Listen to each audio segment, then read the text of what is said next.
A forgotten hero walks into a community center, clutching a flag and a badge, only to be mocked as a nobody. But what he carries holds a secret that will silence the crowd and change lives forever. Why would a young worker lash out at an old man's gift? What truth could turn scorn into awe? And how does one quiet act ripple through a city? Stay to the end for a story that'll make you rethink who the real heroes are. If it moves you, hit like, share, and subscribe to Black Echoes for more stories that matter. William Thompson stands at the entrance of the Denver Community Center, his weathered hands trembling as they clutch a folded American flag and a worn firefighter's badge. The autumn wind bites at his thin coat, but he barely notices. His eyes, clouded with age, fix on the glass doors ahead. To the crowd inside, families, volunteers, young staff, he's just an old man with relics nobody wants. "Hey, old-timer," a sharp voice cuts through the hum of chatter.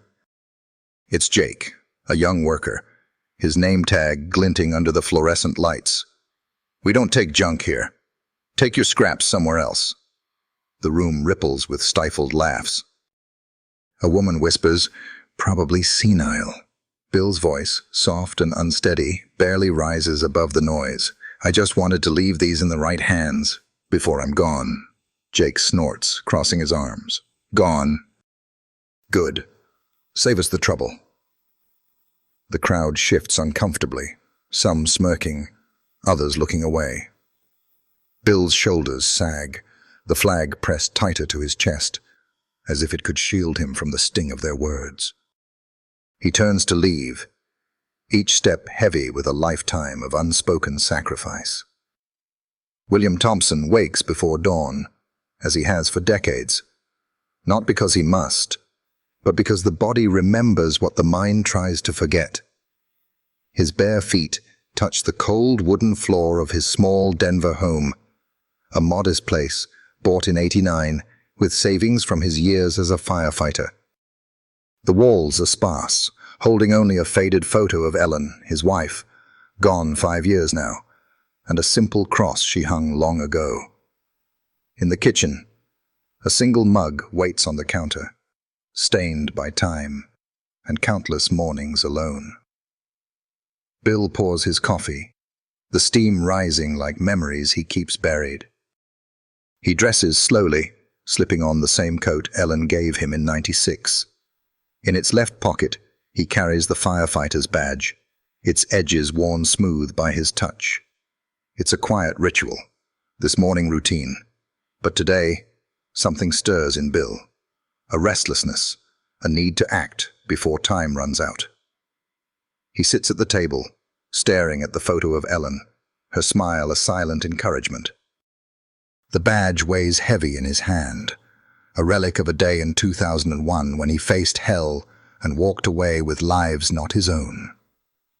William Thompson rises earlier than usual, the darkness of his Denver home still thick with the chill of an autumn dawn. He doesn't glance at the clock. His body knows this day is different, as if time itself is pressing him forward. His joints ache as he moves to the small bedroom, where Ellen's old cedar chest sits against the wall. He kneels, his hands steady despite the years, and opens the lid with a reverence reserved for sacred things. Inside, nestled in faded tissue paper, lies a folded American flag, its stars dulled, but its weight heavy with memory. Bill lifts it gently, as if it might crumble under his touch. His mind drifts back to September 11th, 2001, to the choking dust and screams of New York, where he carried 15 souls from a collapsing tower. This very flag, draped over a wounded stranger's shoulders.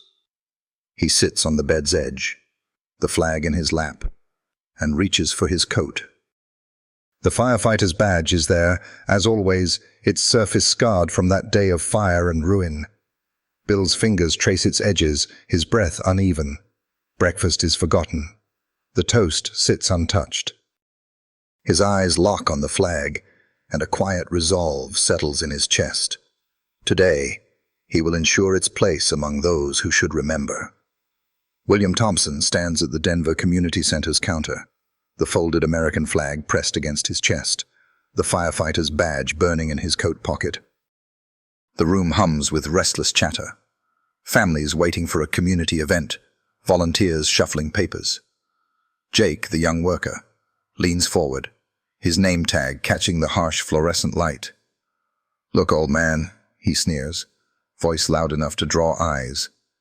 "We don't need your junk cluttering up the place. Take it to a thrift shop." The crowd's laughter cuts through the room, sharp and careless. A woman whispers, probably confused, her pity worse than scorn. Bill's throat tightens, but he tries again, his voice low, trembling.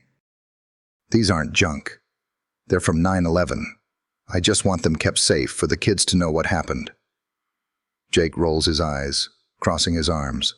9/11, sure, and I'm the mayor. "You're wasting our time." The murmurs grow louder. A sting Bill couldn't shake. Bill's hands shake, not from age, but from a pain he can't name. He steps back, the flag heavier than ever, as if it carries every scream from that day of ash and fire. Jake grabs a walkie-talkie, his voice mocking. "Security, we've got a situation. Some guy with old rags causing trouble." The radio crackles back. "Copy, on our way." The crowd parts, some faces smirking, others uncomfortable, avoiding Bill's eyes. A man mutters, "Why is he making a scene?" Bill's heart pounds, a wild drumbeat echoing memories of sirens and collapsing steel. He wants to shout, to tell them he carried 15 people from a tower's ruins, that this flag covered a stranger's wounds, that the badge in his pocket is scarred from saving lives. But his voice fails him. For the first time in decades, he feels small, diminished, as if all his years of silent courage mean nothing to this world. "Please," he murmurs, so soft only Jake hears, "just take them." Jake hesitates, his smirk faltering for a moment, eyes flickering to the flag. But he shakes it off, waving a hand. "Go home, Grandpa. Watch your old movies and leave us alone." The crowd's whispers grow louder, a chorus of dismissal. Bill turns, his steps slow, each one a surrender. The flag clings to his chest, a useless shield against the humiliation closing in. William Thompson walks away from the Denver Community Center, the autumn wind cutting through his thin coat as he clutches the folded American flag to his chest. The badge in his pocket feels like a stone, heavy with the weight of a day he's never spoken of. The cracked pavement echoes under his slow, deliberate steps, each one a hammer striking cold steel. The laughter from the crowd, Jake's sharp sneer, the woman's pitying whisper, replays in his mind, a wound deeper than any he carried from 9/11. His eyes, clouded with age, sting with unshed tears, but he blinks them back, refusing to let them fall. He's faced worse than this. Towers crumbling, lives slipping through his hands. But this humiliation stings differently, as if the world has forgotten not just him, but the sacrifices of that day. The first snowflakes of the season drift down, landing on his shoulders like ash from a long-ago fire. He passes a park where children play, their shouts distant, unreachable. Bill's hands tremble, not from the cold, but from a quiet ache he can't name. At home, he sets the flag gently on the kitchen table, next to Ellen's faded photo. Her smile, frozen in time, feels like a rebuke. He tried, but failed. He sinks into his worn recliner, the badge still in his pocket, its edges worn smooth by years of silent touch. The house is too quiet. The ticking clock, a cruel reminder of time slipping away. Bill closes his eyes, willing the morning's shame to fade. But it clings like smoke. The morning's shame clings like smoke, a wound deeper than any from that day. Bill wondered if he'd been wrong to hope, The badge, worn smooth in his pocket, felt heavier than ever. Outside, the snow falls heavier, blanketing Denver in silence. Bill's breath slows, each inhale a struggle to hold himself together. He wishes Ellen were here, to hold his hand, to tell him he did right by trying. But she's gone, and with her, the only one who knew the weight he carried. The flag sits untouched, its stars dim, a testament to a sacrifice no one wants. Bill leans back, the recliner creaking under his weight, and lets the quiet take him. A man alone with memories too heavy to share. Across town, in a warmly lit office at Denver's City Hall, Sarah Coleman, a city councilwoman, finishes a call about a new community project. At 60, her presence carries the quiet authority of someone who's seen the world's worst and chosen to build anyway. She adjusts her glasses, her desk cluttered with papers, and a photo of her younger self, smiling in a New York hospital bed. The memory of that day, September 11th, 2001, never fades. She was one of 15 pulled from the collapsing towers, her life saved by a firefighter whose face she'd never forget. A knock interrupts her thoughts. A young aide, Maria, steps in, her voice casual but edged with amusement. "You won't believe this, Sarah." Some old guy showed up at the community center with a ratty flag and a badge, acting like they were treasures. Jake sent him packing. Sarah's pen pauses mid-sentence. "What was his name?" she asks, her tone sharper now. Maria shrugs. "William something. Thompson, I think." The name hits Sarah like a shockwave, yanking her back to that day of smoke and ruin. She sees him, William Thompson, his eyes calm amid the chaos, his hands steady as he guided her and others to safety. Her heart races, the room suddenly too small. "William Thompson," she repeats, her voice barely a whisper. He was no ordinary man. He was the reason she stood here today, breathing, serving. She leans back, her mind replaying the moment he draped a flag over her shoulders, its stars bright against the dust. Maria continues, oblivious. "Jake said he was just some confused old-timer, probably making it up about 9/11. Sarah's jaw tightens. She stands, grabbing her coat. "Get me Jake's report, now." Her voice is steel, but inside, guilt churns. How could the man who saved her be treated like a nuisance? She pictures William's face, aged by years but still carrying that quiet strength. He'd never boasted, never sought praise, even back then. And now, he'd come to give away the very symbols of his courage, only to be mocked. Sarah's hands clench, the weight of that debt, 20 years unpaid, pressing on her chest. She strides to the window, staring out at the city William helped save. "We owe him more than this," she murmurs, her breath fogging the glass. The aide returns with Jake's contact details, but Sarah's already moving, her resolve ironclad. She'll find William, make this right, and ensure his sacrifice is honored. The flag and badge aren't relics. They're proof of a hero the world forgot.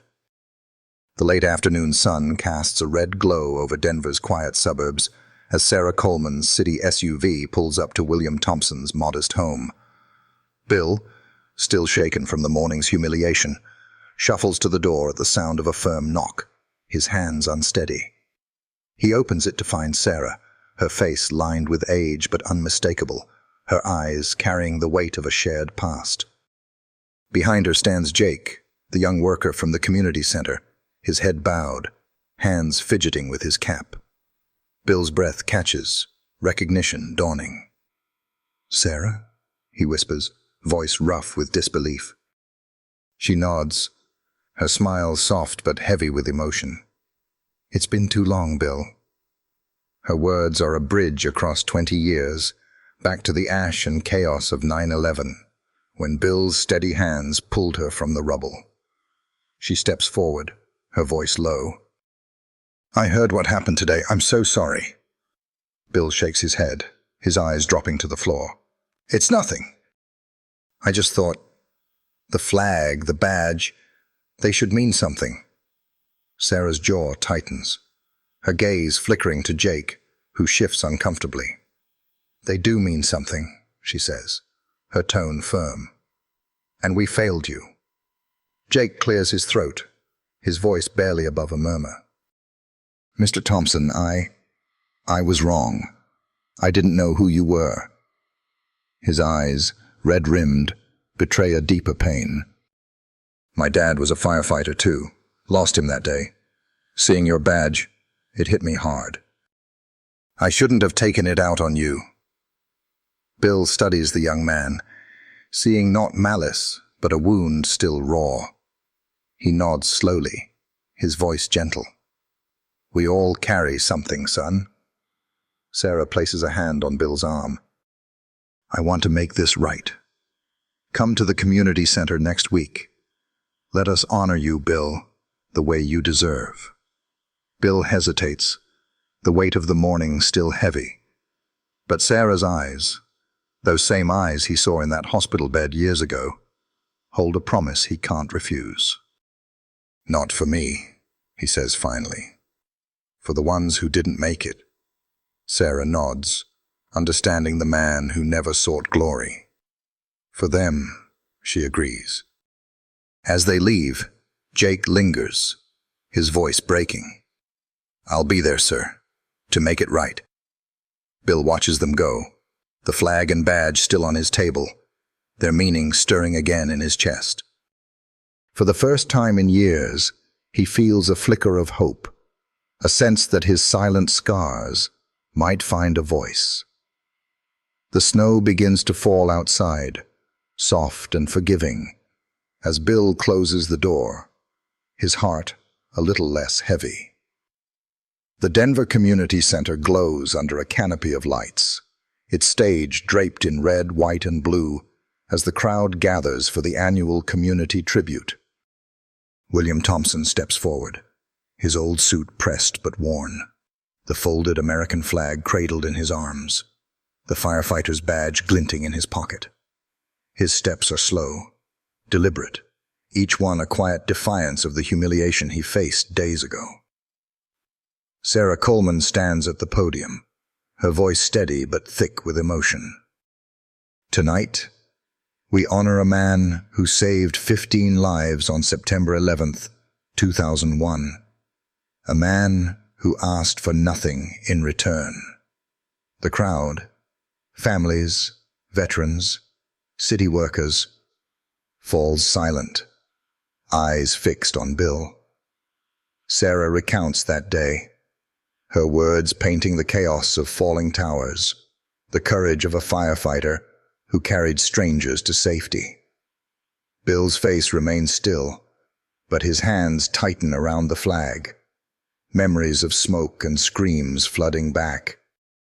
The audience rises, their applause a rolling thunder, washing away the jeers of the past.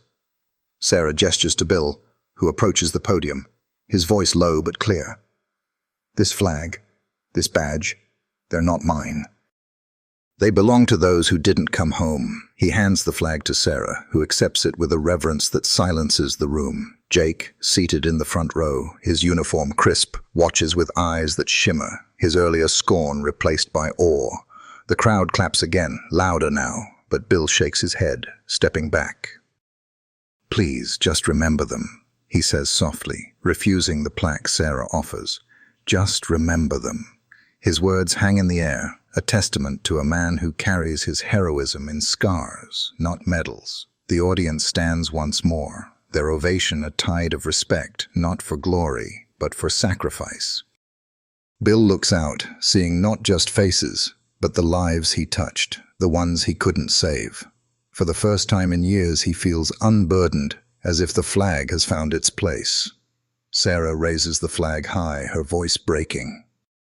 "For William Thompson, and for all who serve in silence." The room erupts, and Bill, quiet as ever, nods once, his heart full. In the days following the tribute, William Thompson's story spreads like a quiet wave across Denver's quiet corners. Lisa, a young local journalist, uploads a video of the ceremony to social media, her shaky footage capturing Bill's humble words and the crowd's thunderous applause. The screen glows with comments pouring in. Strangers moved to tears, veterans sharing their own silent scars, families vowing to honor the unsung. Bill sits at his kitchen table, Ellen's photo beside him, as he scrolls through Lisa's post on a borrowed tablet. Each message, simple but heartfelt, feels like a hand reaching through the years, touching the wounds he's carried since 9/11. "Thank you, Mr. Thompson," one reads. "My uncle was a first responder. You speak for him." Bill's eyes, weathered by time, soften, a faint smile breaking through. Across town, Lisa meets Jake at a coffee shop, his face no longer hardened by anger. "I was a fool," he admits, stirring his cup. "My dad died that day, and I let it blind me." "Bill, he's what Dad would have wanted to be." Lisa nods, her recorder catching his words for a follow-up story. The video's views climb into the thousands, shared by Denver's residents, then beyond, each click a ripple of recognition. Bill sets the tablet down, his fingers brushing the empty spot where the flag once rested. The badge, still in his pocket, feels lighter now, as if its purpose has been fulfilled. Lisa's post sparks conversations, online threads, debating why heroes like Bill go unnoticed, why young workers like Jake misjudge. The city buzzes with a new awareness, a call to look closer, to listen. Bill doesn't see the numbers, the shares, the growing wave. He only feels the warmth of knowing his quiet act reached someone, somewhere. Outside, the snow dusts his small yard, a clean slate over old pain. Lisa's final post reads, "William Thompson reminded us, heroes walk among us, carrying stories we might never know." The words linger, a challenge to the world to pause, to honor. Bill leans back in his chair, Ellen's smile watching over him, and for the first time, he believes his sacrifice wasn't forgotten. William Thompson stands on the porch of his Denver home, the first heavy snow of winter falling softly around him. His breath clouds in the crisp air, his old coat wrapped tight, the firefighter's badge still tucked in its pocket, a quiet companion. He holds Ellen's faded photo, her smile a beacon through the years of silence. The city moves on beyond his small yard. Cars hum, lights flicker, but here time feels still, as if the snow carries away the weight of his past. The flag and badge, now displayed at the community center, have found their place, their story told. Bill's heart, once heavy with the morning's shame, feels lighter, unburdened by the applause of strangers and the gratitude in their words. He thinks of Jake, the young man whose anger masked a grief Bill knows too well, and Sarah, whose voice gave his silence a name. The online posts, the shared stories, they're a distant hum, but they've stirred something in him, a belief that his scars and those of others might matter. He looks out at the snow-covered street, each flake a new beginning, and feels Ellen's presence, her quiet pride in what he's done. The world spins unaware of the old man on the porch, but Bill doesn't mind. He's carried his battles quietly, like so many others, and that's enough. His thoughts turn to the countless heroes, firefighters, nurses, teachers, who walk unnoticed, their stories untold. A quiet resolve settles in him. Their sacrifices deserve a voice, too. He sets Ellen's photo on the porch rail, the snow framing her face, and murmurs, "We did all right, didn't we?" The question hangs in the air, answered by the stillness. To those watching, know this. Every soul carries a story, a weight you might never see. Pause before you judge, listen before you dismiss. Who's the hero in your life? The one whose scars stay hidden? Share their story below. Let their light shine. If Bill's journey moved you, hit like, share, and subscribe to Black Echoes. Let's keep these stories alive together.